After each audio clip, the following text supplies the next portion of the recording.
মই যোৱা 18 চনতে মই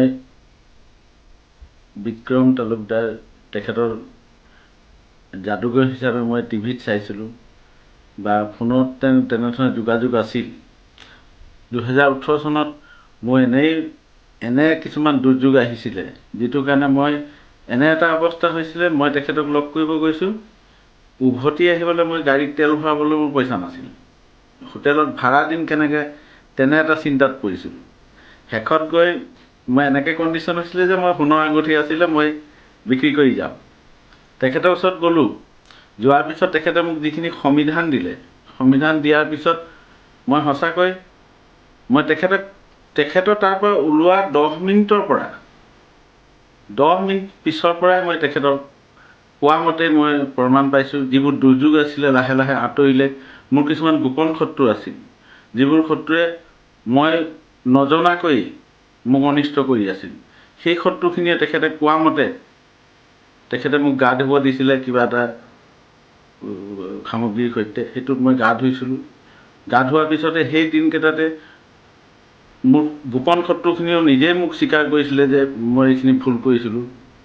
আৰু তাৰ পিছৰ পৰা মোৰ যিবোৰ দুৰ্যোগ, যিবোৰ সমস্যা আছিল, মানসিকভাৱে যিবোৰ চিন্তা হৈ পৰিছিলোঁ, মই সঁচা কথা ক'ব গ'লে মই ভাগি পৰিছিলোঁ। মোৰ একো আশা আকাংক্ষা সকলো শেষ। মানে এনেকৈ কণ্ডিশ্যন হৈছিলে যে মই আত্মহত্যা কৰাৰ চিন্তাহে কৰি আছিলোঁ, যে মই নিশাটো কেনেকৈ পাৰ কৰিম বা অহা কাইলৈ দিনটো কেনেকৈ পাৰ কৰিম। তেখেতৰ ওচৰত মই গ'লোঁ। যোৱাৰ পিছত প্ৰথম দিনটোৰ পৰাই মোৰ সমস্যাবোৰ লাহে লাহে পাতলিব ধৰিলে। প্ৰায় 1 মাহ 1.5 মাহৰ পিছত মোৰ সকলো সমস্যাই সমাধান হৈ গৈছিলে। আৰু এনেকৈ কণ্ডিশ্যন আছিলে যে মই ব্যৱসায় কৰোঁ। মোৰ বিভিন্ন ঠাইত বিভিন্ন ক্ষেত্ৰত মোৰ পইচা য'তে ত'তে ফচি আছিল। মানুহবোৰ এনেকৈ অন্ধকাৰ আছিলে, তাত বিচাৰিলে তাত যদি মোৰ 10,000 পইচা পাব আছে, তাত মই 1,000 বিচাৰিলেও নাপাওঁ। এনেকৈ কিছুমান ঠাই আছিলে য'ত লাখ টকা আছে মোৰ পাবলগীয়া, কালি দিম বুলি ৰাতিপুৱা কনফাৰ্ম হৈ যায়, সেইদিনা নহয়, কিবা এটা খেলি মেলি হৈ মই পইচাটো নাপাওঁ। কিন্তু তেখেতৰ ওচৰত মই যোৱাৰ পিছত মোৰ সেই সমুদায় টকা পইচা যিখিনি অভাৱ আছিলে, সেই অভাৱখিনি দূৰ হোৱাৰ লগতে মোৰ মানসিক যিবোৰ অশান্তি আছিল সেইবোৰ দূৰ হ'ল। মই পৰ্যায়ক্ৰমে এতিয়া মই সঁচা কথা ক'ব গ'লে তেখেতক মই শ্ৰদ্ধা কৰোঁ, আৰু তেখেতে মোক যিখিনি নিয়ম দিছে সেইখিনি মই মানোঁ, আৰু তেখেতে যিখিনি মোক সামগ্ৰী দিছে মই ধুনীয়াকৈ গ্ৰহণ কৰিছোঁ। আজিৰ তাৰিখত মই সঁচা কথা ক'ব গ'লে মোৰ মাজৰ 2017-18 যিটো অৱস্থা হৈছিল, সেই অৱস্থা নাই।